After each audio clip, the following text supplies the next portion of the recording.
Hello everyone, एक बार फिर स्वागत है आप सभी का अपने यूट्यूब चैनल पर। तो फ्रेंड, जैसा कि आप थंबनेल पे देख ही चुके हो, आज की इस वीडियो में हम डिस्कस करेंगे मैथ्स, रीजनिंग और इंग्लिश के कुछ इंपॉर्टेंट टॉपिक, कुछ इंपॉर्टेंट क्वेश्चंस जो आपके लिए वन शॉट वीडियो रहेगी एचपीयू बीएड एंट्रांस 2025 के एग्ज़ाम के लिए।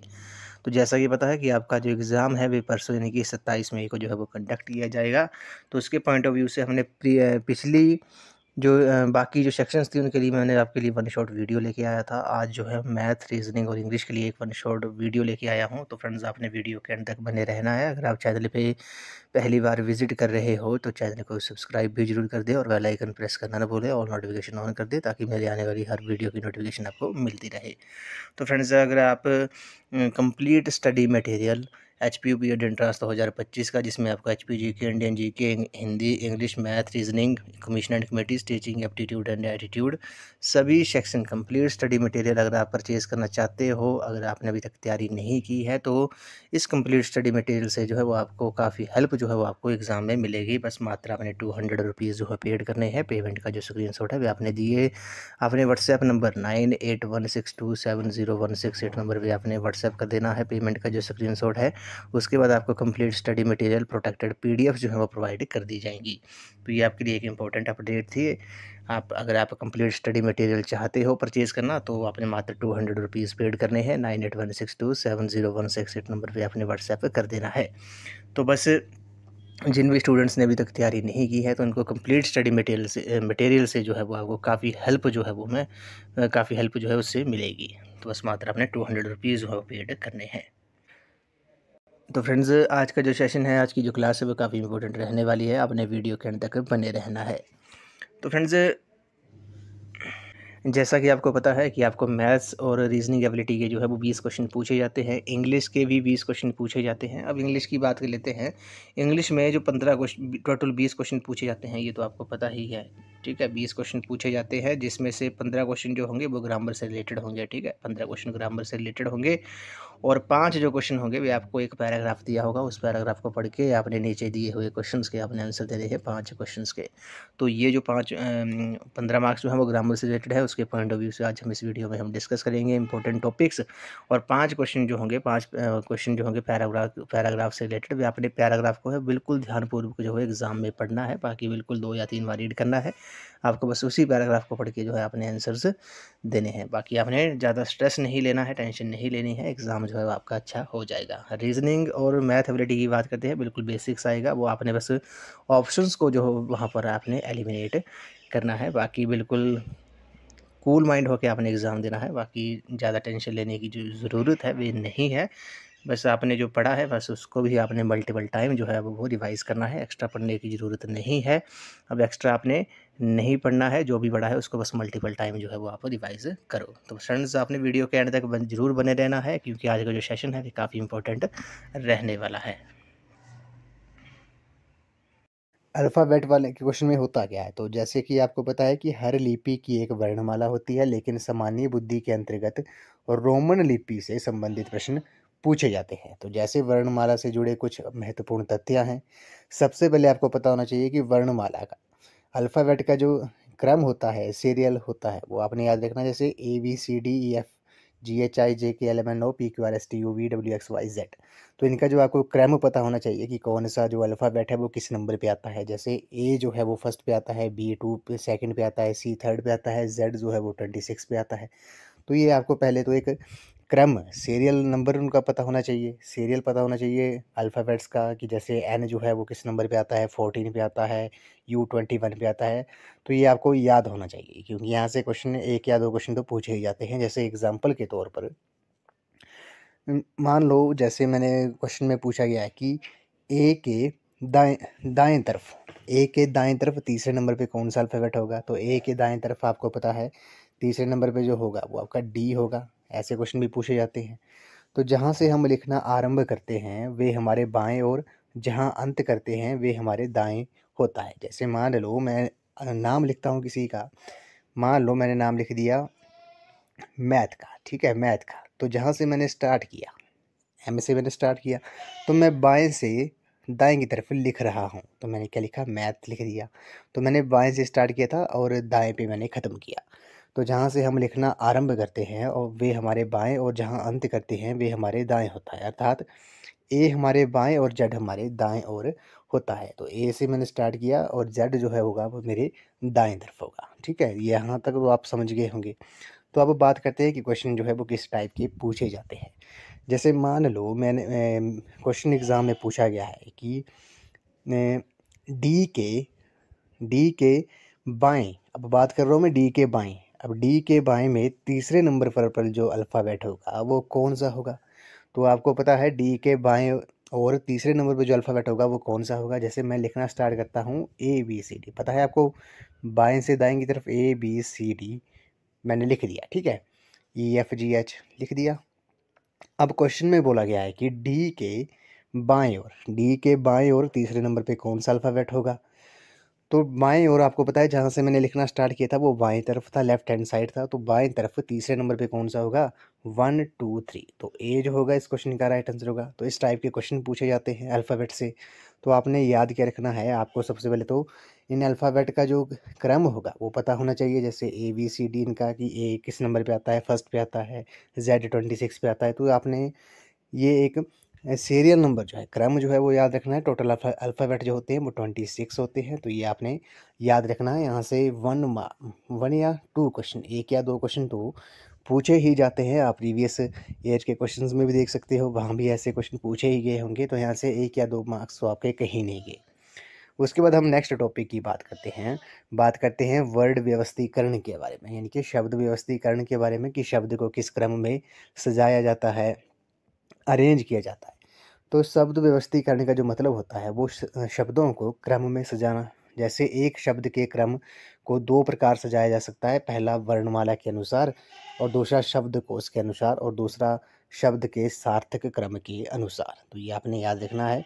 जो वर्ड को, वो शब्द को हम व्यवस्थीकरण करते हैं, उनको सजाते हैं, वो 2 टाइप से हम सजा सकते हैं। जैसे पहला वर्णमाला के अनुसार या शब्दकोश के अनुसार, डिक्शनरी के अनुसार। जैसे डिक्शनरी में आपने वर्ड देखे होंगे वो कैसे अरेंज किए होते हैं। और दूसरे होते हैं सार्थक क्रम के अनुसार। तो यहाँ से भी 1 या 2 क्वेश्चन तो पूछे ही जाते हैं। इन क्वेश्चंस को भी हम डिस्कस करेंगे साथ साथ में। तो एक तो आपका शब्दकोश यानी कि डिक्शनरी के अनुसार उनको सजाया जाता है, दूसरा होता है उनके सार्थक क्रम के अनुसार, शब्दों के सार्थक क्रम के अनुसार। अब इन क्वेश्चंस को हम कैसे समझते हैं, जैसे मान लो मेरे को दिए हैं कोई 4 क्वेश्चन दिए हैं, 4 ऑप्शंस दिए हैं। मान लो मेरे पास दिया है, एक दिया है एडमिट, इसको आपने ध्यान से समझना है। एक वर्ड दिया है एडमिट, ठीक है। दूसरा दिया है मेरे पास अरेंज, ठीक है, अरेंज दिया है। तीसरा मेरे पास दिया है, मान लो एडमिन, ठीक है, क्या दिया है, एडमिन दिया है। और जो चौथा जो दिया है वो मेरे पास दिया है एक्स, ठीक है। ये शब्द दिए हैं। अब क्वेश्चन में क्या होता है, क्वेश्चन में बोला होता है कि इनको आपने अरेंज करना है। अब अरेंज हमने पता है कि अरेंज इनको हम या फिर इनके डिक्शनरी शब्दकोश के अनुसार इनको अरेंज कर सकते हैं या शब्दों के सार्थक क्रम अनुसार। तो अब इनको हम बात करेंगे डिक्शनरी यानी कि शब्दकोश के अनुसार इनको अरेंज करेंगे। तो सबसे पहले देखना है कि डिक्शनरी शब्दकोश में कौन सा वर्ड जो है वो पहले आता है। तो जैसे यहाँ पे जो है एक है एडमिट है, एक है अरेंज है, एक है एडमिन और एक है आपका एक्स, ठीक है। तो आपको पता है कि सबसे पहले जो वर्ड आएगा वो कौन सा आएगा, वो एडमिन आएगा, ठीक है, ADMIN, ये वर्ड जो है वो सबसे पहले आएगा। उसके बाद आएगा एडमिट। अब आपने ध्यान देना कि एडमिन कैसे पहले आया। तो ADMI जो फर्स्ट 4 अल्फ़ाबेट जो है वो सेम है, एड यहाँ पर भी एडमिट में भी, एडमिट में भी। लास्ट का जो वर्ड है वो अल्फ़ाबेट है वो यहाँ पे N है और यहाँ पर T है। तो आपको पता है कि जो अल्फ़ाबेट में पहले आता है वो कौन सा आता है, वो N आता है, T बाद में आता है। तो पहले कौन सा आएगा, एडमिन आएगा, उसके बाद एडमिट आएगा, उसके बाद आएगा आपका अरेंज, ठीक है, क्योंकि पहले अल्फ़ाबेट दोनों के सेम हैं। अब डी पहले ए सेम है, दूसरे भी डी सेम है। डी के बाद कौन सा अल्फ़ाबेट आएगा, आर आएगा, अरेंज आएगा, और लास्ट में कौन सा आएगा आपका, एक्स आएगा, यानी कि कुल्हाड़ी जिसे कहा जाता है। तो ये आपने याद रखना है। तो ये तो आ गया आपका वर्ड को, शब्दों को उनके शब्दकोश के अनुसार सजाना। उसके बाद जैसे क्वेश्चन में पूछा गया है, इसको एग्जाम्पल के माध्यम से समझते हैं। जैसे यहाँ बोला गया है एग्जाम्पल में कि निम्नलिखित शब्दों को यदि वर्णमाला के अनुसार व्यवस्थित करने पर कौन सा जो है वो तीसरे स्थान पर आएगा, जैसे सिलेक्ट, सेल्डम, सैंड और सेल्फिश। तो इनको जो है वो शब्दों की वर्णमाला के अनुसार सजाने पर तीसरे नंबर पे कौन सा आएगा, तो अभी मैंने आपको समझा दिया है। तो जो सेल्डम है वो सबसे पहले आ जाएगा, आ गया। उसके बाद जो आएगा वो सिलेक्ट आएगा। तीसरे नंबर पे कौन सा आएगा, तीसरे पे शेलफिश आएगा, ये आपने याद रखना है। तीसरे नंबर पे कौन सा आएगा, शेलफिश आएगा। चौथे पे कौन सा आएगा, सैंड आएगा। अब आपको पता है फर्स्ट जो है वो सेल्डम है और दूसरा कौन सा आएगा, वो सिलेक्ट आएगा। अब इन तीनों में, इन दोनों वर्ड में जो तीनों अल्फ़ाबेट है फर्स्ट वो सेम है, SEL। अगला है यहाँ पे D है, यहाँ पे E है। तो अब अल्फ़ाबेट में पहले कौन सा आता है, D आता है, तो डी वाला, ये वाला तो पहले ही आ जाएगा। उसके बाद सिलेक्ट और शेलफिश में देखना है, यहाँ भी तीनों वर्ड सेम है। सिलेक्ट में ई आ रहा है और इसमें एफ आ रहा है, तो ई अल्फ़ाबेट में पहले आता है 5वें नंबर पर, तो ई वाला पहले आ जाएगा, सेल्फिश बाद में आ जाएगा और लास्ट में कौन सा बच जाएगा, सैंड बच जाएगा। तो तीसरे स्थान पर जो आएगा वो आपका कौन सा होगा, वो शेलफिश होगा। तो इस क्वेश्चन का जो करेक्ट आंसर होगा वो आपका ऑप्शन नंबर डी होगा। तो ये आपने तो समझ लिया होगा कि शब्दकोश के अनुसार, डिक्शनरी के अनुसार कैसे सजाते हैं वर्ड को। अब बात करते हैं कि 4 शब्दों का कौन सा समूह है, वो कौन सा संख्या क्रम लघु से दीर्घ का क्रम प्रदर्शित करता है, यानी कि अर्थ के अनुसार शब्दों को कैसे अरेंज किया जाता है। जैसे यहाँ पे दिया है फर्स्ट ऑप्शन में झोंपड़ी, दूसरे में फ्लैट, तीसरे में हवेली और चौथे में मकान। तो ठीक है, अब आपने देखना है इन चारों वर्ड्स को आपने अरेंज करना है, जिससे एक सिस्टमेटिक उसमें करना है, अपने अरेंज करना है। पहले तो हमने डिक्शनरी शब्दकोश के अनुसार वर्ड्स को अरेंज करना सीख लिया। अब इसमें इनको कैसे अरेंज करना है, सबसे पहले आपने देखा है झोंपड़ी दी है, फ्लैट दिया है, हवेली दी है, तो मकान दिया। तो सबसे पहले कौन सा जो शब्द है वो आएगा, तो सबसे पहले झोंपड़ी आएगा। आपको पता है झोंपड़ी आएगा। झोंपड़ी के बाद कौन सा वर्ड आएगा, झोंपड़ी के बाद जो आएगा आपका वर्ड वो फ्लैट आएगा। फ्लैट के बाद क्या आएगा, मकान आएगा, और मकान के बाद सबसे बड़ी हवेली आएगी। तो सबसे छोटा आपको पता है झोंपड़ी है, जैसे उसके बाद फ्लैट आएगा, फ्लैट का नंबर आएगा, उसके बाद मकान का, और हवेली जो है वो सबसे बड़ा है, तो ये लास्ट ऑप्शन में आएगा, सबसे लास्ट क्रम में आएगा। तो ये आपने समझ लिया कि वर्ड्स को कैसे अरेंज किया जाता है। यहाँ से भी क्वेश्चन पूछे जाते हैं। तो जो रीजनिंग के बाकी टॉपिक हो गए, कुछ इंपॉर्टेंट टॉपिक हो गए, उसको हम नेक्स्ट वीडियो में भी डिस्कस करेंगे। अब हम सिलेक्टिव टॉपिक डिस्कस कर रहे हैं, क्योंकि यहाँ से हर बार HPU द्वारा क्वेश्चन पूछे जाते हैं। आप भी प्रीवियस ईयर के जो एग्ज़ाम हुए थे HPU BEd एंट्रांस के, वहाँ भी देख सकते हो कि इन टॉपिक से क्वेश्चन जो है 101% एक या दो क्वेश्चन तो पूछे ही जाते हैं हर बार। तो उसके पॉइंट ऑफ व्यू से ये क्वेश्चन जो है वो आपको काफ़ी इंपॉर्टेंट है, काफ़ी हेल्पफुल साबित होंगे। अब हम क्वेश्चन के ऊपर चलते हैं कि प्रीवियस ईयर के क्वेश्चंस में HPU द्वारा किस टाइप के क्वेश्चन पूछे गए थे। तो जैसे क्वेश्चन में बोला गया कि the way minute is to hour एंड पैसा इज़ टू, जैसे मिनट का जो संबंध है वो घंटे से है, और वैसे कि पैसे का जो संबंध है वो किससे है। तो ये क्वेश्चन जो है प्रीवियस ईयर 2017 के एग्ज़ाम में ये क्वेश्चंस पूछे गए थे रीजनिंग के, इनको हम डिस्कस कर रहे हैं। तो जैसे मिनट का जो संबंध है वो घंटे से है, वैसे ही पैसे का संबंध किससे होगा, तो पैसे का संबंध आपको पता है रुपये से होगा। तो ऑप्शन नंबर डी इस क्वेश्चन का करेक्ट आंसर है। मिनट का जो संबंध है वो हावर से है, और पैसे का जो संबंध होगा वो रुपये से होगा। तो ऑप्शन नंबर डी इस क्वेश्चन का करेक्ट आंसर है। नेक्स्ट क्वेश्चन पे चलते हैं। क्वेश्चन नंबर 72 में बोला गया है कि किस माह में सबसे कम व्याख्यान दिए जाते हैं, during which month are the lowest lectures given. तो किस महीने में सबसे कम व्याख्यान दिए जाते हैं, सबसे कम लेक्चर्स दिए जाते हैं।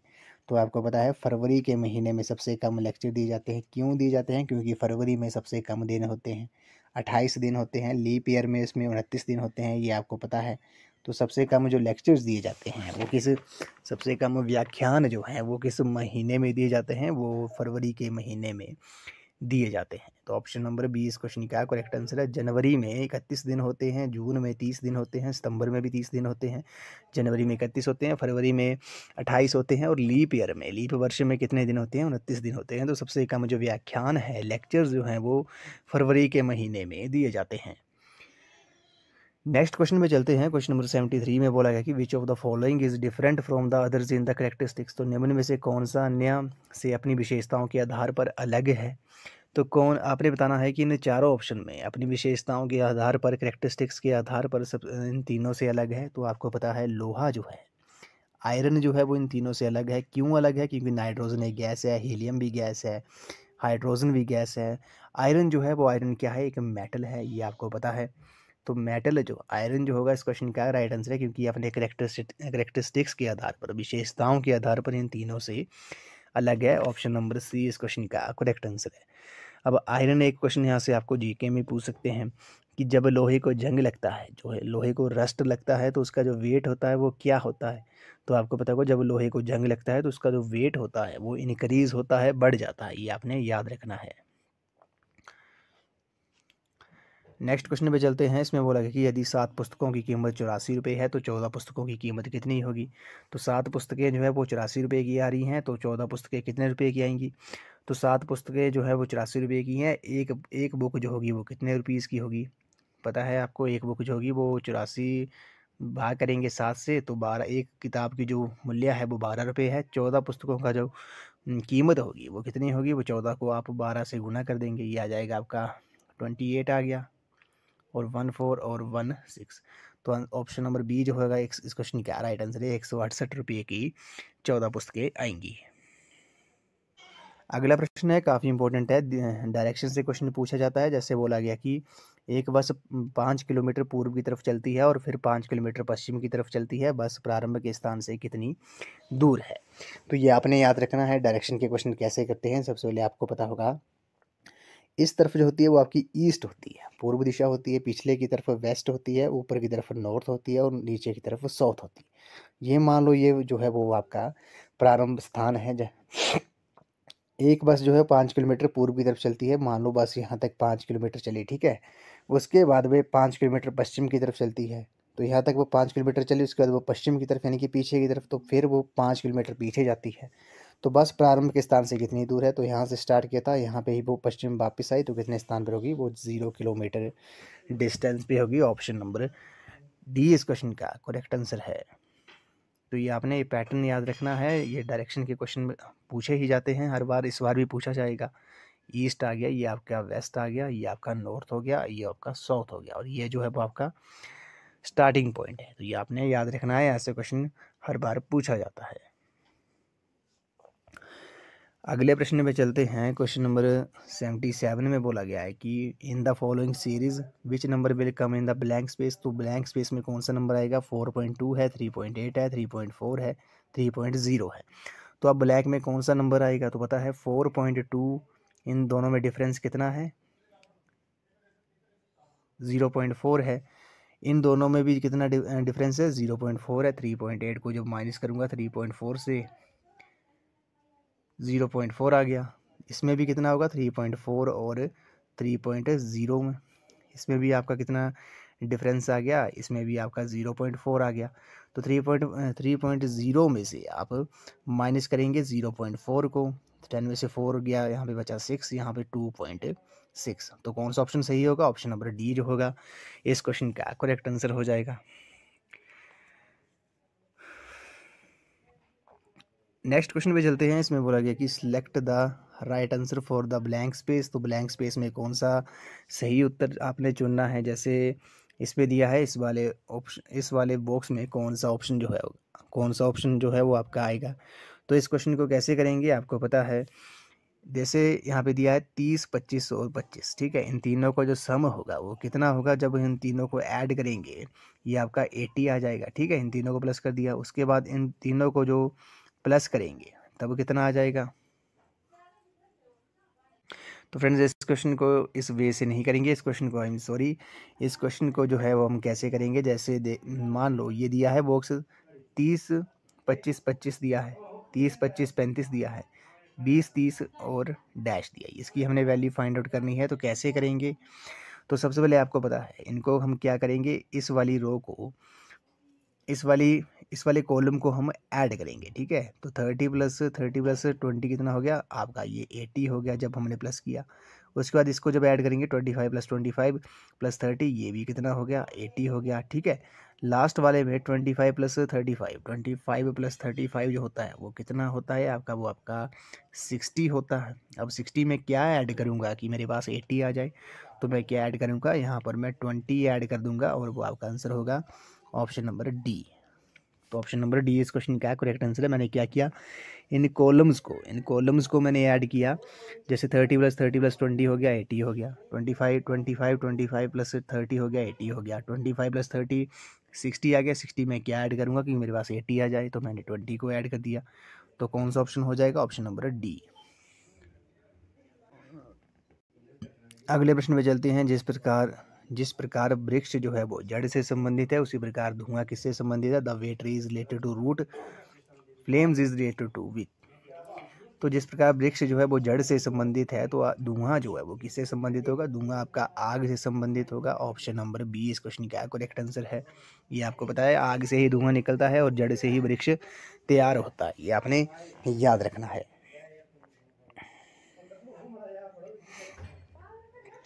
अगले प्रश्न में चलते हैं। Find the odd one that does not belong to the group. तो निम्नलिखित में से उसे चुनिए जो ग्रुप से संबंधित नहीं है। तो चीता, शेर, तेंदुआ और भेड़िया, इन चारों में कौन सा है जो ग्रुप से संबंधित नहीं है। तो भेड़िया जो है इस क्वेश्चन का राइट आंसर है। भेड़िया जो है इस ग्रुप से संबंधित नहीं है। ऑप्शन डी इस क्वेश्चन का करेक्ट आंसर है। अगले प्रश्न में चलते हैं। In a certain code if house is coded as INVRF, what will be code of crowd. Crowd को कैसे लिखेंगे, यदि कोडिंग की किसी निश्चित निर्धारित व्यवस्था में हाउस का जो कोड है वो INVRF है, क्राउड का कोड क्या होगा। तो अभी हमने डिस्कस किया, स्टार्टिंग में ही फर्स्ट टॉपिक डिस्कस किया। वर्ड को कैसे, अल्फ़ाबेट को कैसे अरेंज करते हैं। अल्फ़ाबेट का आपको पहले क्रम, उसका सीरियल याद होना चाहिए कि कौन सा अल्फ़ाबेट जो है किस नंबर पे आता है। तो हाउस के बाद एच के बाद आपको पता है, एच के बाद आई आता है, ओ के बाद, ओ से पहले क्या आता है, एन आता है, यू से बाद क्या आता है, वी आता है, एस से पहले क्या आता है, आर आता है, ई के बाद एफ आता है। ठीक है, यहाँ पे एक अल्फ़ाबेट के बाद आपने नेक्स्ट लेना है और दूसरे अल्फ़ाबेट में उससे पिछला अल्फ़ाबेट लेना है। तो क्राउड में होगा, क्राउड में क्या होगा, सी में आपने पहले नेक्स्ट लेना, डी आ गया। आर से पहले क्या आता है, पी आता है। आर से पहले क्या आता है, क्यू आता है। ठीक है, ओ के बाद पी आता है। ठीक है, उसके बाद डब्ल्यू से पहले लेना है, वी आएगा। ठीक है, और डी के बाद ई आएगा। तो पैटर्न जो बन गया वो आपका बन गया DQPVE। किस ऑप्शन में है, DQPVE जो है किस ऑप्शन में है, ऑप्शन नंबर ए में है। तो ऑप्शन ए इस क्वेश्चन का करेक्ट आंसर है। इस क्वेश्चन में क्या था, एक अल्फ़ाबेट के बाद आपने नेक्स्ट अल्फ़ाबेट लेना था, नेक्स्ट वाले सेकंड वाले अल्फ़ाबेट में उससे पिछला लेना था, थर्ड वाले में फिर उससे नेक्स्ट लेना था, चौथे वाले में फिर उससे पिछला लेना था, पाँचवें वाले में उससे नेक्स्ट लेना था। तो क्राउड में भी हमने वैसे ही किया, पहले सी से अगला अल्फ़ाबेट डी ले लिया, आर से पहले क्यू आ गया, ओ के बाद पी आ गया, डब्ल्यू के बाद वी आ गया और डी के बाद ई आ गया। तो ये तो क्वेश्चन थे आपके वर्ड अरेंजमेंट, शब्द व्यवस्थीकरण के बारे में, जिसको हमने स्टार्टिंग में ही फर्स्ट। अब हम बात करते हैं इंग्लिश की लैंग्वेज और ग्रामर के कुछ इंपॉर्टेंट टॉपिक जो हैं। जैसे बात करते हैं पार्ट्स ऑफ स्पीच के बारे में। तो पार्ट्स ऑफ स्पीच क्या होता है, अब इसको हम थोड़ा डिटेल में जान लेते हैं। इनको हम हिंदी बाइलिंगुअल डिस्कस करेंगे।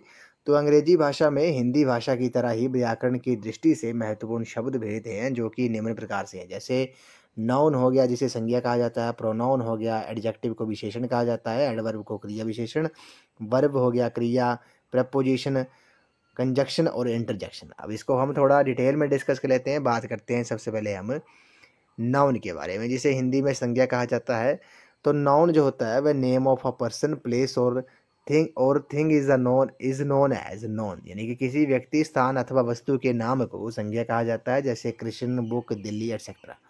काइंड्स ऑफ नाउन, संज्ञा के जो होते हैं वो 5 प्रकार होते हैं। वो कौन कौन से होते हैं, इनके बारे में हम जान लेते हैं।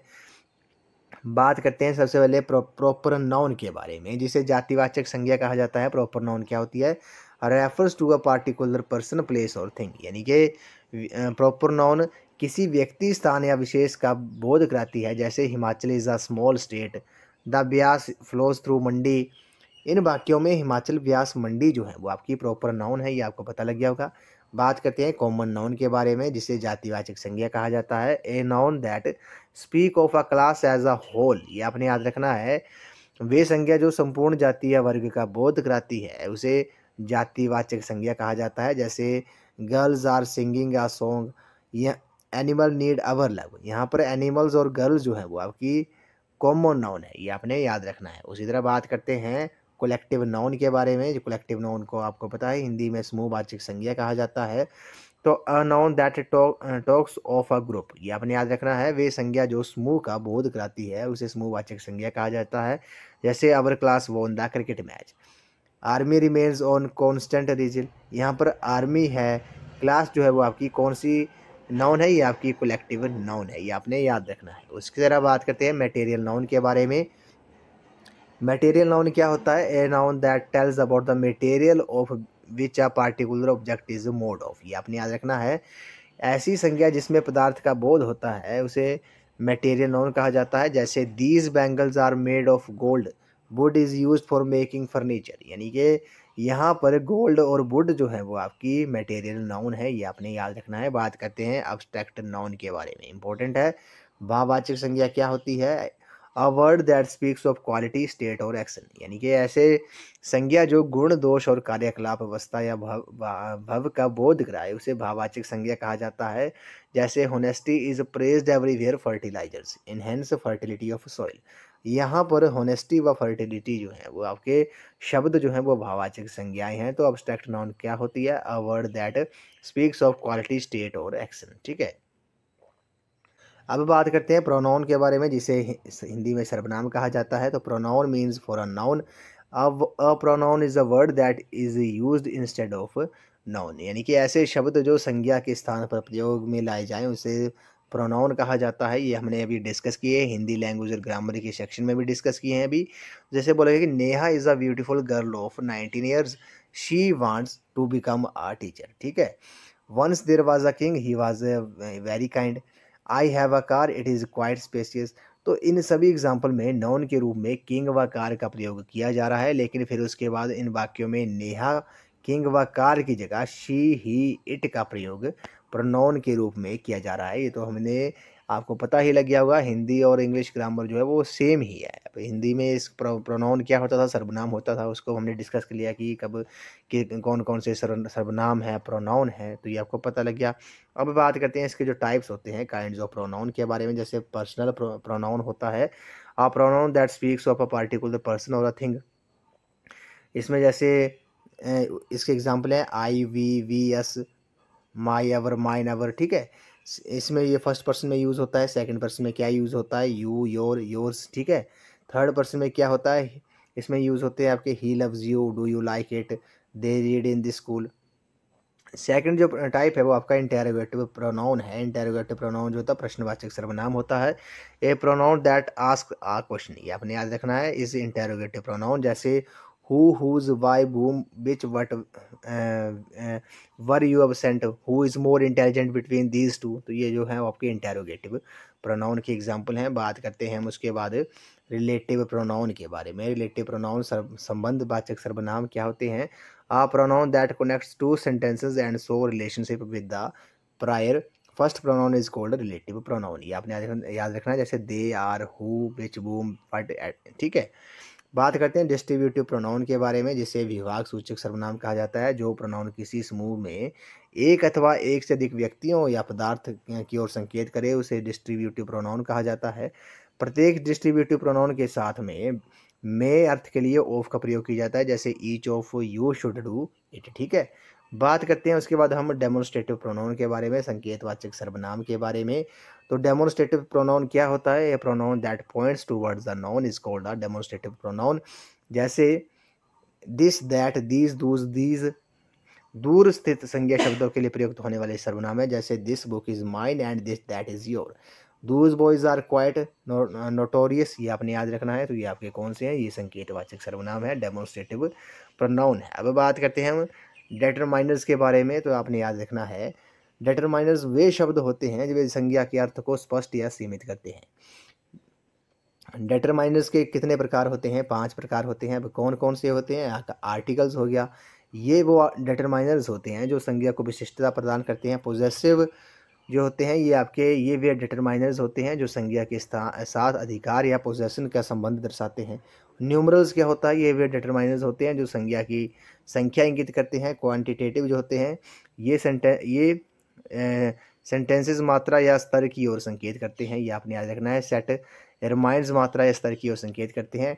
डेमोन्स्ट्रेटिव जो होता है ये डिटरमाइनर संज्ञा से पहले प्रयुक्त हो और उसकी तरफ ध्यान दिलाते हैं, ये आपने याद रखना है। अब बात करते हैं डिटरमाइनर्स का यूज़ कहाँ होता है, बात करते हैं आर्टिकल्स के बारे में। इंपॉर्टेंट है, आर्टिकल क्या होते हैं? सामान्यतः नाउन के पहले प्रयुक्त होने वाले डिटरमाइनर्स दो प्रकार के होते हैं। कौन कौन से? इनडेफिनेट आर्टिकल और डेफिनेट आर्टिकल। इनडेफिनेट आर्टिकल में कौन कौन से आते हैं? ए और एन आते हैं, जबकि डेफिनेट आर्टिकल में द आता है।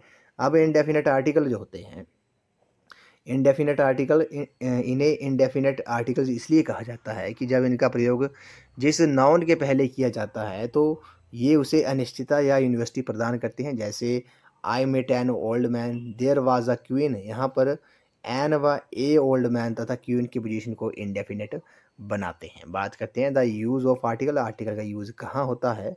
तो इनडेफिनेट आर्टिकल ए और एन का प्रयोग किसी एक वचन संख्यात्मक संज्ञा से पहले किया जाता है या केवल गिने जा सकने वाले नाउन्स के साथ ए एन का प्रयोग में लाए जाते हैं। ए का यूज़ कहाँ होता है? ए का यूज़ जो होता है वो किसी व्यंजन अथवा व्यंजन की भांति बोले जाने वाले उच्चारित होने वाले स्वरों के पूर्व किया जाता है। जैसे a dog, a girl, a horse, a cat, a ball, ये एटसेट्रा। ठीक है, जैसे ए यूनिट होगी, ए यूनिवर्सिटी होगी, ए यूरोपियन हो गया, ए useful thing, a uniform, A union etcetera. ठीक है, बात करते हैं एन के बारे में। तो एन का जो यूज़ होता है वे कहाँ पर होता है? तो एन का जो यूज़ होता है उस सिंगुलर नाउन से पहले जो किसी स्वर से प्रारंभ होकर वोवल के साउंड से जिसका उच्चारण हो, जैसे एन का प्रयोग किया जाता है। जैसे an egg, an apple, an island, an orange, an army, an umbrella, an Indian, an elephant, an idiot, an emergency etcetera. तो आपने इतना याद रखना है कि उस सिंगुलर नाउन से जो पूर्व जो कॉन्स्टेंट से प्रारंभ होते हैं, वोवल की ध्वनि से बोला जाता है, उसमें आपका एन का यूज़ होता है। जैसे एन होनेस्ट, इसमें जो है वो आपकी साउंड जो आ रही है वो वोवल की आ रही है। जैसे ये एच जो है वो कॉन्सोनेंट है, लेकिन साउंड जो आ रही है वो वोवल की आ रही है। जैसे ही she is an M A, ठीक है, इसमें वोवल की साउंड आ रही है। He is an S H O, he is an M P, ठीक है, तो इसमें जो है वो आपकी साउंड जो आ रही है वो आपकी वोवल की आ रही है। अब बात करते हैं हम, जैसे when a singular number is introduced for the first time, पहली बार किसी एक वचन संज्ञा के विषय में बात करते हो। जैसे I met a girl yesterday, she saw a singer in the party. ठीक है, ये आपके। अब बात करते हैं हम दा का यूज़ कहाँ होता है। तो दा का जो यूज़ होता है वो होता है आपका जैसे कोई बिफोर द डायरेक्शन, जैसे the east, the west, the north, the south. Before the name of heavenly body, जैसे the sun, the moon, the stars, the earth. किसी व्यक्ति या वस्तु विशेष के संबंध में बात करते हुए, जैसे the book you want is out of stock, the man you were talking two is a cheat. ठीक है, before the noun which is already mentioned, जैसे जब किसी संज्ञा का पहले वर्णन किया जा चुका हो तथा फिर उसी संज्ञा की बात की जा रही हो तो वहाँ पर भी दा का यूज़ हो जाता है। जैसे before the names of oceans, rivers, mountains, gulfs, plains, तो वहाँ पर आपका दा का यूज़ होता है। जैसे the Ganga, the Yamuna, the gulf, the Himalayas. ठीक है, यहाँ पर महासागर, जैसे बताया मैंने आपको, before the name of oceans, rivers, mountains, gulf, plains, desert, bays, खाड़ियों से पहले दा का यूज़ किया जाता है, ये आपने याद रखना है। उसके बाद हम बात करते हैं एडजेक्टिव के बारे में। एडजेक्टिव क्या होते हैं? जिसे विशेषण कहा जाता है। किसी नाउन व प्रोनाउन की विशेषता प्रकट करने वाले शब्द को एडजेक्टिव कहा जाता है, ये आपने याद रखना है। Adjective is a word used to qualify a noun और प्रोनाउन। जैसे he owns a big house, she is rich. इन वाक्यों में रिच, बिग का प्रयोग दिए गए नाउन व प्रोनाउन की विशेषता बता रहे हैं, अतः ये एडजेक्टिव है। बात करते हैं एडजेक्टिव के टाइप्स कौन कौन से होते हैं। प्रॉपर एडजेक्टिव हो गया, जो एडजेक्टिव व्यक्तिवाचक संज्ञा प्रॉपर नाउन से बनाया गया हो उसे व्यक्तिवाचक एडजेक्टिव कहा जाता है। गुणवाचक में क्या होता है? क्वांटिटेटिव में जो शब्द हमें नाउन या प्रोनाउन के गुण दोष का बोध कराते हैं उसे क्वांटिटेटिव एडजेक्टिव कहा जाता है। परिमाणवाचक में क्वांटिटेटिव एडजेक्टिव में क्या होता है? इसमें जो शब्द किसी नाउन अथवा प्रोनाउन की माप तोल संबंधी विशेषता को इंगित करें, जैसे एनी, सम, लिटिल, मच। ठीक है, ये आपके परिमाणवाचक विशेषण हैं। बात करते हैं संख्यावाचक के बारे। एडजेक्टिव ऑफ नंबर्स और न्यूमरल एडजेक्टिव क्या होते हैं? जो शब्द किसी नाउन अथवा प्रोनाउन की संज्ञा संबंधी विशेषता को दर्शाए उसे न्यूमरल एडजेक्टिव कहा जाता है। बात करते हैं डिस्ट्रीब्यूटिव एडजेक्टिव के बारे में। तो इसमें क्या होता है, दो या दो से अधिक व्यक्तियों अथवा वस्तुओं के समूह से प्रत्येक या एक का बोध होने वाले एडजेक्टिव्स को डिस्ट्रीब्यूटिव एडजेक्टिव कहा जाता है, जैसे each, every, neither, either. Demonstrative adjective में क्या होता है, नाउन या प्रोनाउन की ओर इंगित करने वाले एडजेक्टिव्स को संकेतवाचक विशेषण कहा जाता है। ये दो प्रकार के होते हैं, डेफिनेट डेमोन्स्ट्रेटिव एडजेक्टिव हो गया और दूसरा आपका इंडेफिनिट डेमोन्स्ट्रेटिव एडजेक्टिव हो गया। उसके बाद बात करते हैं इंटेरोगेटिव एडजेक्टिव। इसमें क्या होता है, जो विशेषण किसी नाउन अथवा प्रोनाउन के संबंध में प्रश्न पूछता हो उसे इंटेरोगेटिव एडजेक्टिव कहा जाता है, जैसे what, which, whose.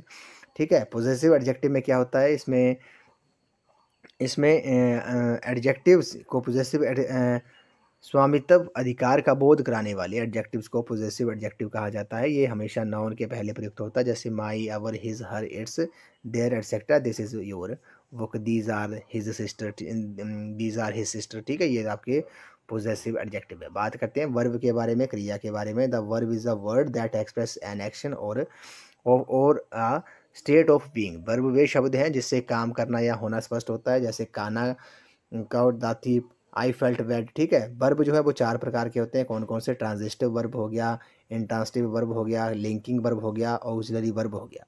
Transitive verb में क्या होता है, transitive verb needs an object to complete its sense. ठीक है, ये आपने याद रखना है।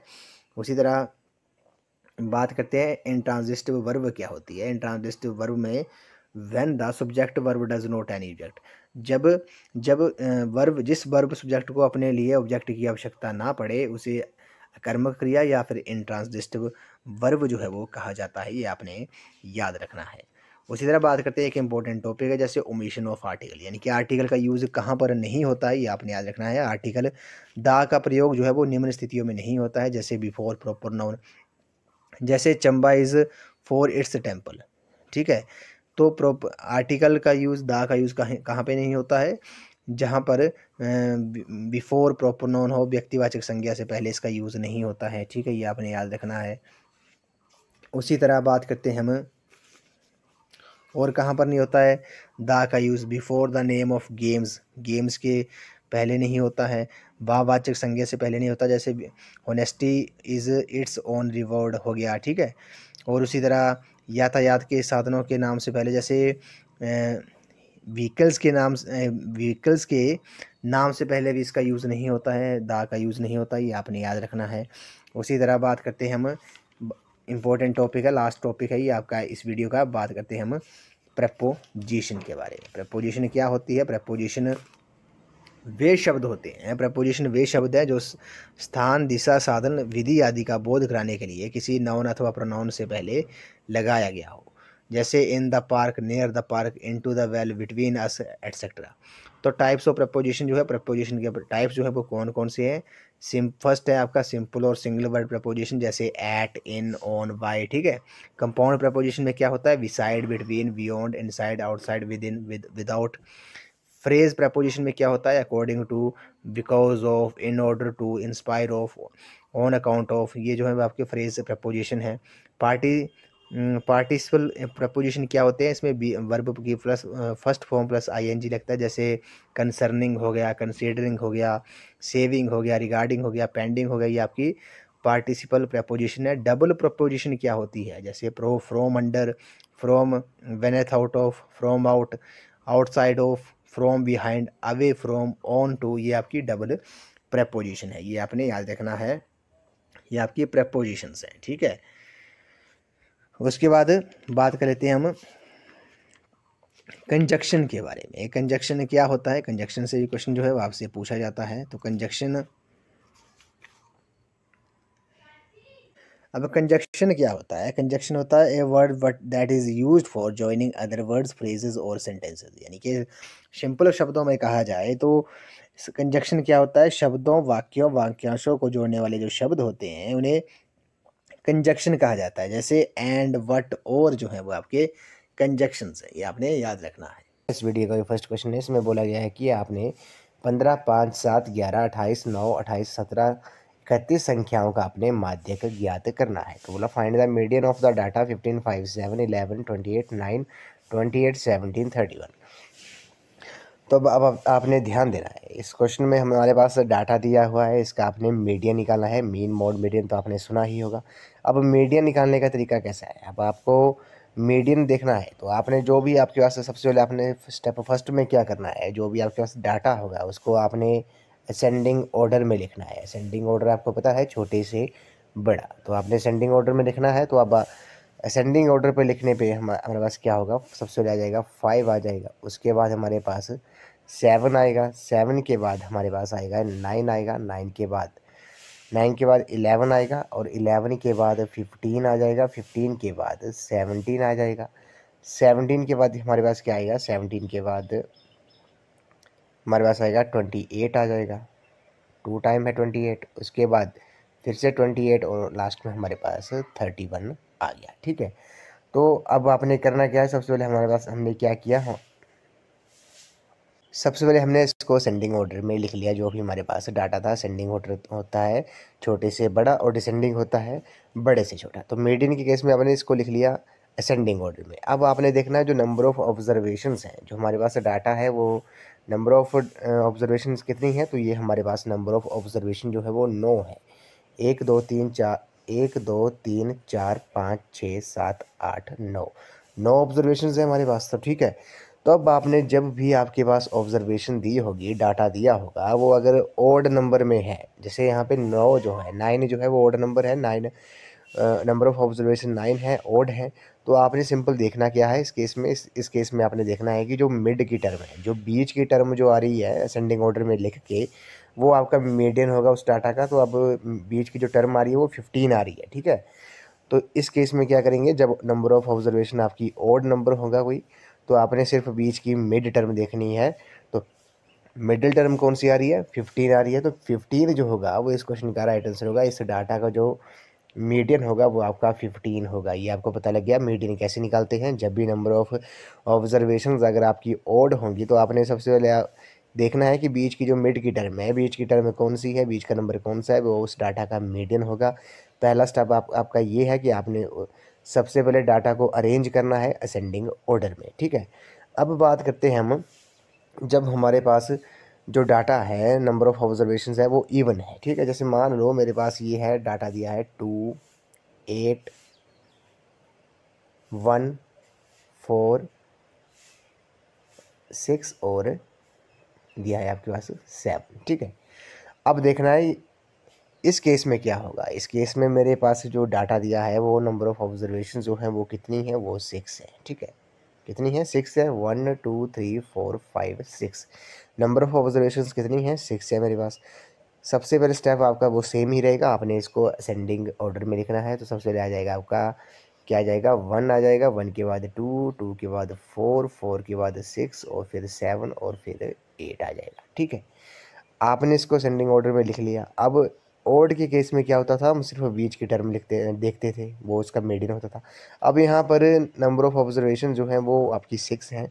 तो आपने क्या करना है, बीच की जो दो दो नंबर्स हैं, दो टर्म्स हैं, वो कौन कौन सी है, सेंटर में 4 और 6 है। कितनी है, 4 और 6 ले ली आपने, बीच की दो नंबर्स ले लिए जो हमारे पास असेंडिंग ऑर्डर में हमने अरेंज किए। असेंडिंग ऑर्डर में अरेंज करने वाले मेरे पास क्या आ गया, 4 और 6 आ गया। फिर आपने नेक्स्ट स्टेप में क्या करना है, उन दोनों को आपने प्लस कर देना है, 4 + 6 और डिवाइडेड बाई 2। तो 4 और 6 कितना हो गया, 10 हो गया, 10/2 हो गया, 2 5 ज़ा 10। तो इस 2 5 ज़ा हो गया 10। तो इस डाटा का जो आपका मीडियन होगा वो कितना होगा, 5 होगा। किस केस में, जब आपके पास नंबर ऑफ ऑब्जर्वेशन जो दी होंगी वे आपके पास अगर इवन नंबर में होगी, इवन नंबर में थी ना ये 1 2 3 4 5 6। ठीक है, ये तो आपने क्या करना है, बीच की जो दो टर्म्स ले ली आपने मिड की, वो उनको प्लस कर दिया, डिवाइडेड बाई 2। तो जो आंसर आएगा वो आपका क्या होगा, मीडियन होगा।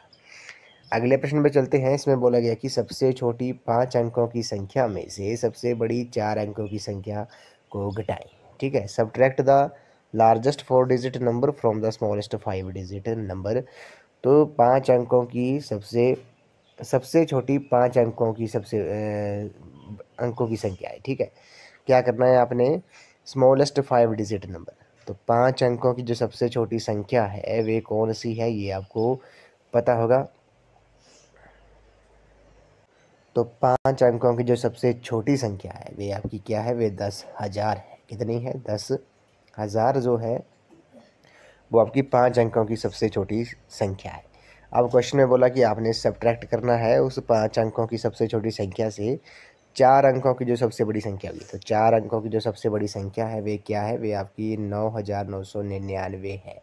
अब सब्ट्रैक्ट आपको पता है माइनस हम करेंगे, तो माइनस करने पर मेरे पास कितना आ जाएगा? 1 जो होगा वो आपका आंसर होगा। तो कौन सा ऑप्शन सही है? ऑप्शन नंबर सी इस क्वेश्चन का राइट आंसर। अब आपको पता लग गया कि क्वेश्चन में बोला क्या था कि आपने क्या करना था, 5 अंकों की सबसे छोटी संख्या में से आपने 4 अंकों की सबसे बड़ी संख्या को माइनस करना था। 10,000 जो है वो 5 अंकों की सबसे छोटी संख्या है, और 9,999 जो है वो आपकी 4 अंकों की सबसे बड़ी संख्या है। माइनस करने पर मेरे पास क्या आ गया? 1 जो आ गया, 1 जो आ गया वो आपका आंसर होगा ऑप्शन नंबर सी। अब यहाँ से एक क्वेश्चन और आपसे पूछ सकते हैं, जैसे मान लो मेरे पास कोई डिजिट दी है, कोई डिजिट दी है, कोई अंक दिए हैं 7, 2, 1 और 5। एग्जाम्पल के तौर पर समझना आपने। अब इस क्वेश्चन में आपके पास बोला है कि आपके पास ये डिजिट दी है, इन डिजिट का आपने 4 अंकों का 4 डिजिट का आपने सबसे बड़ा नंबर बनाना है इन 4 डिजिट से। जब बोला होगा सबसे बड़ा लार्जेस्ट ग्रेटेस्ट, यानी कि सबसे बड़ा नंबर इन 4 अंकों से कैसे बनाएंगे, तो आपने क्या करना है, सबसे पहले जो सबसे बड़ी डिजिट है उसको लिख लिया, उसके बाद उसके उसके छोटी, फिर उससे छोटी और लास्ट में सबसे छोटी। तो 7,521 जो होगी वो इन 4 डिजिट, इन 4 अंकों का यूज़ करके सबसे बड़ी संख्या बनेगी। ठीक है, बात करेंगे जब इन 4 अंकों से आपने सबसे छोटी संख्या बनानी है तो क्या होगी, सब पहले सबसे छोटा डिजिट आ जाएगी, फिर उससे बड़ा, फिर उससे बड़ा और लास्ट में सबसे बड़ा। तो 4 अंकों का जो नंबर बना इन डिजिट से, वो क्या बनेगा? सबसे छोटा वो 1,257 बनेगा। ये भी आपने याद रखना है। अब एक इम्पोर्टेंट बात है, इम्पोर्टेंट टॉपिक ही समझ लो, इस क्वेश्चन जो है वो यहाँ से पूछा जाता है। जैसे मान लो मेरे पास ये डिजिट दी है, क्या दी है? ये डिजिट दी है।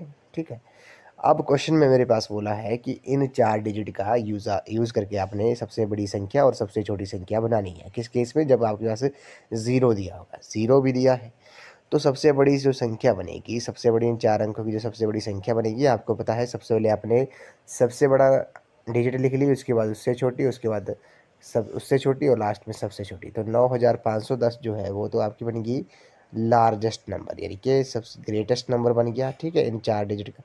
अब बात आती है, मोस्ट इम्पोर्टेंट है, स्मॉलेस्ट नंबर कैसे बनाएंगे? स्मॉलेस्ट नंबर कैसे बनाएंगे? अब देखना है, कई बच्चे क्या करते हैं, ये 5,0,9,1 ये आपके पास अंक दिए हैं, तो क्या करेंगे, वो सबसे पहले छोटा लिख लेंगे 0,159, ये बना देंगे 4। अब आपने ध्यान देना, क्वेश्चन में बोला कि आपने 4 अंकों की बनानी है, ये तो कितने अंक है? ये तो 3 अंकों की संख्या है, तो ये जो होगा वो गलत होगा। तो 4 अंकों की कैसे बनाएंगे? सबसे पहले आपने क्या करना है, 0 से वो जो बड़ा नंबर होगा उसको आपने ले लेना है। 0 से बड़ा कौन सा है? 1 है। उसके बाद आपने 0 का यूज़ करना है। ठीक है, समझ गए बात? ये जब 0 के केस में, तो 0 से जो बड़ा नंबर होगा वो सबसे पहले आ जाएगा, उसके बाद 0 आ जाएगा, फिर उससे छोटा, उससे बड़ा और लास्ट में सबसे बड़ा। तो ये जो होगा आपका स्मॉलेस्ट नंबर बनेगा, सबसे छोटा नंबर बनेगा इन डिजिट का यूज़ करके 0 के केस में। तो ये आपने बात ध्यान देनी है। नेक्स्ट क्वेश्चन में चलते हैं, अब बात करते हैं। इसमें बोला गया है कि एलसीएम निकालना है आपने, एलसीएम ऑफ इंटीजर्स 12, 15 एंड 21। तो 15, 12, 15, 21 पूर्णांकों का आपने एलसीएम निकालना है। एलसीएम आपको पता है कैसे निकालते हैं। ठीक है, एलसीएम कैसे निकालते हैं ये तो आपको पता ही होगा। आप कर देना है डिवाइड, 2 6 आ गया आपका 12, ये 15 आ गया, ये 21 आ गया, 2 के टेबल से नहीं जाता है, 2 3 6, 5 और 15 और 21 आ गया। अब ये हम करेंगे डिवाइड इसको 3 से, 3 1 3, 7 आ गया। अब ये प्राइम नंबर है, ये तो खुद से ही जाएंगे, 7 आ गया और ये 7 आ गया, 7 1 7। अब एलसीएम कैसे निकालते हैं, 2 × 2 × 3 × 5 × 7। अब कर दो इसको मल्टीप्लाई, 2 2 4, 4 3 12, 12 5 60 और 67 420। तो 420 जो आ गया वो इन 3 नंबर का आपका एलसीएम आ गया। कौन सा ऑप्शन सही है? ऑप्शन नंबर डी जो है इस क्वेश्चन का राइट आंसर है। अगले प्रश्न में चलते हैं। इसमें बोला गया कि 43 डिग्री कोण का पूरक कोण क्या होगा? The complement of an angle 43। तो अब आपको पता होगा कॉम्प्लीमेंट एंगल कौन से होते हैं, पूरक कोण कौन से होते हैं। तो पूरक कोण आपने याद रखना है, दो कोणों का सम, दो एंगल्स का जो सम होगा वो आपका कितना होना चाहिए, वो 90 होना चाहिए। मान लो angle A plus angle B जो है वो इक्वल होगा कितना, 90 डिग्री के। तो ये आपके कौन से होंगे, कॉम्प्लीमेंट्री एंगल होंगे। जब बोला होगा सप्लीमेंट्री एंगल, सप्लीमेंट्री एंगल क्या होते हैं, वो मान लो उन दोनों का जो सम होगा वो कितना होगा, वो 180 होगा। जबकि कॉम्प्लीमेंट्री में, पूरक कोण में क्या होता था, वो दो एंगलों का जो सम था वो 90 होता था। अब क्वेश्चन में बोला है कि 43 डिग्री का कॉम्प्लीमेंट एंगल जो होगा वो कितना होगा। तो आपको अब पता है कि कॉम्प्लीमेंट एंगल में दो एंगल का सम कितना होता है। तो मान लो 43 डिग्री तो मेरे पास दिया है, एंगल बी मान लिया मैंने, ये हमने फाइंड आउट करना है। कॉम्प्लीमेंट एंगल में दोनों का सम कितना होता है, 90 होता है। अब एंगल बी कैसे निकालूंगा, ये जो है इस तरफ प्लस का है, अगर इसको मैं दूसरी तरफ ले जाऊं तो ये हो जाएगा आपका माइनस। इस यहाँ से माइनस कर दिया तो जो आंसर आएगा आपका वो कितना आएगा, 47 डिग्री जो है, 47 डिग्री जो होगा वो 43 डिग्री का पूरक कोण होगा। कौन सा ऑप्शन सही है, ऑप्शन नंबर ए जो है इस क्वेश्चन का राइट आंसर। अगर सप्लीमेंट्री बोला होता तो क्या करते, दो एंगल का सम कितना होता, दो एंगल का सम होता 180, 180।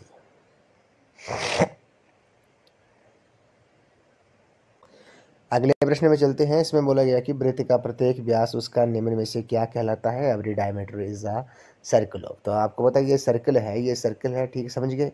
अब ये जो होता है ये आपका पूरा आ गया, ये क्या आ गया, डायमीटर आ गया, व्यास आ गया, जिसे हिंदी में व्यास कहते हैं। क्या कहते हैं, व्यास कहते हैं। ये तो आपको पता लग गया होगा। इसको क्या बोलते हैं, रेडियस बोलते हैं। डायमीटर का जो हाफ होता है उसको क्या बोलते हैं, उससे रेडियस बोलते हैं। ठीक है, ये तो आपको पता है, रेडियस बोलते हैं उसको, त्रिज्या बोलते हैं। अब क्वेश्चन में बोला है कि every diameter of a circle is a, तो बात करते हैं जीवा के बारे में। कोड क्या होती है, कोड जैसे दो सर्कल के किन्हीं दो पॉइंट्स पे वो मिलती है जैसे सर्कल की, तो ये जो है वो आपकी क्या है, वो इस सर्कल की कोड है, समझ गए। तो बोला है कि जो डायमीटर है किसी भी सर्कल का डायमीटर है, वो उसका क्या कहलाता है, तो वो उसकी जीवा कहलाती है, कोड कहलाता है। क्योंकि कोड आपको पता है ये सर्कल के किन्हीं दो पॉइंट्स पे मिलती है, टच दो पॉइंट्स पे मिलती हैं, तो ये क्या है, ये कोड है। डायमीटर भी दो पॉइंट पे मिल रहा है, ये ए पॉइंट, ये बी ए पॉइंट हो गया और ये बी पॉइंट हो गया। तो जो डायमीटर होगा सर्कल का, अब ये भी उसकी कोड ही कहलाता है, ये भी आपने याद रखना है। उसके बाद इंपॉर्टेंट क्वेश्चन है, निम्न में से सबसे छोटी हार्डी रामानुज संख्या कौन सी है, ये आपने नोट कर लेना, मोस्ट इंपॉर्टेंट है ये। Which of the following is the smallest Hardy Ramanujan number. तो हार्डी रामानुजम संख्या सबसे छोटी कौन सी है, वो 1729 है, ये आपने नोट डाउन कर लेना है, मोस्ट इंपॉर्टेंट है। ऑप्शन नंबर बी जो होगा इस क्वेश्चन का राइट आंसर है। नेक्स्ट क्वेश्चन में चलते हैं। इसमें बोला गया कि y का जो मान ज्ञात करना है, हमारे पास इक्वेशन दी है, find the value of y, 2y minus 9/3y plus 4 is equal to -1। ठीक है, अब ध्यान देना, इस क्वेश्चन को हमने y की वैल्यू कैसे फाइंड करेंगे, 3y plus 4 is equal to -1 आ गया। ठीक है, अब क्या करूँगा, 3y प्लस 4 जो है नीचे जो डिनोमिनेटर है, 3y प्लस 4 जो है वो यहाँ पर डिवाइड कर रहा है। अगर मैं इसको राइट हैंड तरफ ले जाऊँ तो ये क्या कर देगा, ये -1 को मल्टीप्लाई कर देगा। तो मल्टीप्लाई करके मेरे पास क्या आएगा, 2y माइनस 9 है, मल्टीप्लाई कर दिया, ये आ गया 3y आ गया, क्योंकि ये माइनस का है, ये इस तरफ जाके मल्टीप्लाई कर देगा, प्लस का आ जाएगा आपका, प्लस सॉरी किसका आ जाएगा, ये माइनस का आ जाएगा, क्योंकि 4 ने मल्टीप्लाई किया -1 के साथ, तो कितना आ गया, -4 आ गया। अब आपने करना क्या है, जो वाई वाई वाली टर्म्स है, सेम कोफिशिएंट वाली टर्म है, उसको एक तरफ ले जाओ। तो मेरे पास क्या बचा, ये 2y है, ठीक है, माइनस का 3y है, इस तरफ ले आऊँगा तो ये किसका हो जाएगा, प्लस का 3y हो जाएगा, समझ गए आप, इक्वल टू माइनस का 4 है, ये माइनस का 9 दूसरी तरफ ले जाऊँगा तो ये किसका हो जाएगा, प्लस का 9 हो गया 3y प्लस 5, ये कितना हो गया 2y, ये हो गया आपका 5y हो गया, माइनस का 4 प्लस का 9, माइनस प्लस -9 में से 4 माइनस करो, कितना बचता है, 5 बचता है, किसका बचेगा, प्लस का बचेगा, क्योंकि बड़ी संख्या के साथ कौन सा साइन है, प्लस का है। अब नेक्स्ट टाइम में क्या करेंगे, 5y minus is equal to y, 5 आ गया, y की वैल्यू निकालनी है। 5 जो है वो y को क्या कर रहा है, मल्टीप्लाई कर रहा है, दूसरी तरफ जाके 5 को क्या करेगा, डिवाइड करेगा। तो 5 1 ज़ा 5, वाई की वैल्यू कितनी आ गई मेरे पास, 1 आ गई। तो ये आपने याद रखना है, जब भी दो साइड्स हैं, लेफ्ट हैंड साइड्स हैं, मान लो कोई संख्या है लेफ्ट हैंड साइड में वे प्लस की है, तो दूसरी तरफ जब लेके जाएंगे तो वो माइनस की हो जाएगी, माइनस की है तो प्लस की हो जाएगी, मल्टीप्लाई की है तो डिवीज़न हो जाएगा, डिवीज़न है तो वो मल्टीप्लाई हो जाएगा जब उसकी साइड हम चेंज करेंगे। तो कौन सा ऑप्शन आपका सही आ गया, वाई की वैल्यू जो आ गई वो आपकी ऑप्शन नंबर ए 1 जो है इस क्वेश्चन का राइट आंसर है। अगले प्रश्न में चलते हैं। मिश्र धन ज्ञात कीजिए यदि मूलधन 4000 और दर जो है 5% और वार्षिक समय जो है वो 2 वर्ष है। तो find the amount of principal if 4000, rate जो है वो आपकी प्रिंसिपल है, रेट जो है वो 5% है, टाइम जो है वो 2 ईयर्स है। तो आपको पता है सिंपल इंटरेस्ट का फॉर्मूला क्या होता है, ये होता है आपका P into R into T divided by 100। ठीक है, वो वैल्यू डाल दो, प्रिंसिपल कितना है, ये आपका 4000 है, मल्टीप्लाई हो जाएगा, रेट कितनी है 5 है, और समय जो है वो 2 है, तो डिवाइडेड कर देंगे 100 से, 0 से 0 कैंसिल होगी, 2 0। अब कर दो मल्टीप्लाई इसको, 40 मल्टीप्लाई 5 ये हो जाएगा 200, 200 को मल्टीप्लाई करेंगे 2 से, तो ये आ जाएगा आपका कितना आ जाएगा, 400 रुपये जो आएगा, 400 रुपीज़ 400 जो आएगा वो आपका आएगा सिंपल इंटरेस्ट, साधारण ब्याज आ गया। अब मिश्र धन कैसे निकालते हैं, अब बात आपने मिश्र धन की है, ये तो आपने ब्याज निकाल दिया। तो जो अमाउंट निकालते हैं वे होता है आपका प्रिंसिपल प्लस सिंपल इंटरेस्ट। जो आपके पास प्रिंसिपल है, मूलधन है, उसमें हम प्लस करेंगे ब्याज को, तो 4000 प्लस ये आ जाएगा आपका 400, जो हमारे पास ब्याज आया तो इनको प्लस करेंगे तो कितना आ गया, मिश्र धन कितना आ गया मेरे पास 4400 रुपये जो आ गया वो आपके पास अमाउंट आ गया, मिश्र धन आ गया। तो ऑप्शन नंबर बी इस क्वेश्चन का राइट आंसर हो जाएगा। आपको पता लग गया सिंपल इंटरेस्ट का जो फॉर्मूला होता है वे क्या होता है, P into R into T upon 100। सबसे पहले हमने क्या निकाला, ब्याज निकाला, ब्याज को मिश्र धन में क्या करते हैं, अगर मिश्र धन निकालना है तो मूलधन में ब्याज को प्लस करेंगे तो वो आपका अमाउंट आ जाएगा, ये भी आपने याद रखना है। नेक्स्ट क्वेश्चन में चलते हैं। इसमें बोला गया कि अगर बहुलक 35.5 है, माध्य 22 है तो माध्यिका बराबर होगी। बोला है क्वेश्चन में कि if mode is 35.5 and mean is 22 then median is. तो जब आपके पास, अब आपने एक ये बात याद रखनी है, जैसे हमने फर्स्ट क्वेश्चन में इस वीडियो के फर्स्ट क्वेश्चन में हमने क्या निकाला था, हमने निकाला था मीडियन। मीडियन तो आपको पता लग गया। बात करते हैं मोड की, सबसे पहले बात करते हैं हम मीन की, बात करते हैं। मेरे पास डाटा दिया है 2 6 5 और 4, ये एग्जाम्पल के तौर पर समझ रहे हैं। आपको डाटा दिया है, आपको बोला है कि आपने इस का मीन निकालना है। तो मीन क्या होता है, मीन आपने याद रखना है, मीन होता है sum of all observations divided by number of observation. तो सम का मतलब क्या होता है, प्लस। तो मीन जब निकालेंगे तो इनको क्या कर दूंगा मैं, प्लस कर दूंगा मीन के केस में, डिवाइडेड बाई कितने ऑब्जर्वेशन है, 1 2 3 4 है, तो 4 से मैंने क्या कर दिया, डिवाइड कर दिया।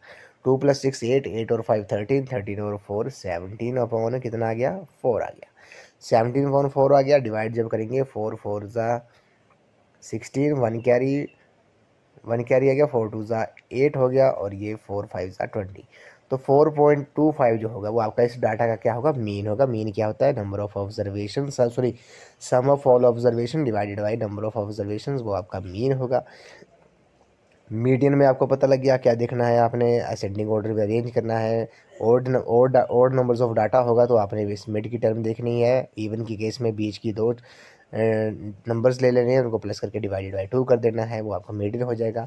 मीन में क्या किया, मीन में जो हमारे पास डाटा होगा उसका हम सम करेंगे सभी का, और डिवाइडेड करेंगे कि कितना वो नंबर ऑफ ऑब्जर्वेशंस कितनी है, वो आपका मीन आ गया। मोड के केस में क्या होता है, मान लो ये मेरे पास नंबर है 4 6 4 8 7, ये मेरे पास नंबर है, ठीक है। तो मोड के केस में हम क्या करते हैं, मोड में देखना है आपने, तो पहले आपने इसको लगा दिया, असेंडिंग ऑर्डर में लिख दिया, ठीक है। जो सेम सेम नंबर है उनको इकट्ठा लिख दिया, आ गया आपका 4 × 4 4 6 7 8। तो मोड में केस में क्या देखते हैं, मोड क्या होता है, किसी भी डाटा का मोड क्या होगा, जो भी नंबर सबसे ज़्यादा बार रिपीट हो रहा है या फिर सबसे ज़्यादा बार वो नंबर आ रहा है वो आपका मोड होगा। तो इस डाटा में देखो मोड क्या होगा, कौन सा नंबर सबसे बार आ रहा है, तो 4 जो होगा वो आपका क्या होगा, मोड होगा, ठीक है। तो 4 क्या है, मोड होगा। अगर मान लो यहाँ पे 8 भी 2 टाइम्स होता तो मोड क्या होता, तो मोड आपका 4 और 8 दोनों होते, ये भी आपने याद रखना है। मोड क्या होता है, मोड आपने देखना है कि कौन सा नंबर सबसे ज़्यादा बार आ रहा है। अब इस क्वेश्चन में चलते हैं। इसमें बोला गया कि हमारे पास मोड दिया है, मीन दिया है, आपने मीडियन निकालना है। तो सबसे पहले आपने नोट डाउन कर लेना है मीन मोड मीडियन के बीच जो रिलेशन होता है वो होता है mode is equal to 3 median minus 2 mean. ये रिलेशन होता है जब भी आपके पास अगर मीन और मोड कोई भी दो चीज़ें दी होंगी तो आप तीसरी चीज़ कैसे निकाल सकते हो, ये आप इस रिलेशन से निकाल सकते हो। ये आपने नोट डाउन जरूर कर लेना है, मोड मीडियन मीन कैसे निकालते हैं। तो आपके पास दिया है क्वेश्चन में, क्या दिया है हमारे पास, ये आपने नोट डाउन कर लेना है, mode is equal to 3 median minus 2 mean. अब क्वेश्चन में दिया है हमारे पास मोड दिया है। मोड आपको पता है मोड क्या होता है, 35.5 दिया है, इसके इक्वल होता है, ये होता है 3 मीडियन माइनस 2 मीन। तो मीडियन कितना दिया है आपके पास, मीडियन तो मैंने निकालना है, मीडियन मैंने क्या करना है, मीडियन को मैंने निकालना है। मीन कितना दिया है, मीन आपके पास 22 दिया है, मल्टीप्लाई कर देंगे तो ये आ जाएगा आपका 35.5 आ गया इज इक्वल टू 3 मीडियन आ गया माइनस ये आ गया 44। समझ गए आप। अब ये माइनस का 44 है, मैं दूसरी तरफ ले जाऊंगा तो इसको जब मैं प्लस कर दूंगा 35.5 में मैं 44 को प्लस कर दूंगा तो मेरे पास कितना आ गया, ये आ गया आपके पास 59 और 79.5 आ गया। कितना आ गया, 79.5 आ गया। अब 79.5 इज इक्वल टू 3m आ गया। समझ गए आप, 3m आ गया। अब यहाँ से मीडियन मैं कैसे निकालूंगा, 3 जो है वो मल्टीप्लाई कर रहा है, दूसरी तरफ जाके क्या करेगा, 79.5 को क्या कर देगा, ये डिवाइड कर देगा। तो क्या कर देगा, डिवाइड कर देगा, 3 2 जा 6 हो जाएगा, 1 कैरी 3 6 जा 18, 1 कैरी और 26.5 जो आएगा वो आपका क्या आ जाएगा, वो आपका मीडियन आ जाएगा। ऑप्शन नंबर बी इस क्वेश्चन का राइट आंसर है। आपको पता लग गया होगा, मैंने आपको पहले ही बता दिया कि जब भी आपने साइड्स दी होंगी तो आपने साइड्स जब चेंज करनी है, कोई नंबर प्लस का है दूसरी तरफ जाके वो माइनस का हो जाएगा, माइनस का है तो वो प्लस का हो जाएगा। तो आपने सबसे पहले तो ये याद रखना है मोड मीन मोड मीडियन का जो रिलेशन है। तो फ्रेंड्स आज की इस वीडियो में बस इतना ही। आज हमने मैथ्स रीजनिंग इंग्लिश का कंप्लीट वन शॉट वीडियो में क्विक रिवीजन कर लिया। तो फ्रेंड्स आई होप आपको ये वीडियो पसंद आई होगी। तो वीडियो को लाइक शेयर एंड कमेंट जरूर कर दें, चैनल को सब्सक्राइब भी जरूर कर दें और बेल आइकन प्रेस करना ना भूलें, ऑल नोटिफिकेशन ऑन कर दें ताकि मेरे आने वाली हर वीडियो की नोटिफिकेशन आपको मिलती रहे। तो फ्रेंड्स अगर आप कंप्लीट स्टडी मटेरियल परचेज करना चाहते हो तो मात्र आपने 200 रुपीज़ जो है वो पेड करने हैं और पेमेंट का जो स्क्रीन शॉट है अभी आपने 9816270168 नंबर पे आपने व्हाट्सएप कर देना है। तो फ्रेंड्स आज की इस वीडियो में बस इतना ही। आई होप आपको ये वीडियो पसंद आई होगी। तो वीडियो को लाइक शेयर एंड कमेंट जरूर कर दें, चैनल को सब्सक्राइब भी जरूर कर दें और बेल आइकन प्रेस करना ना भूलें, ऑल नोटिफिकेशन ऑन कर दें ताकि मेरे आने वाली हर वीडियो की नोटिफिकेशन आपको मिलती रहे। तो थैंक यू फ्रेंड्स।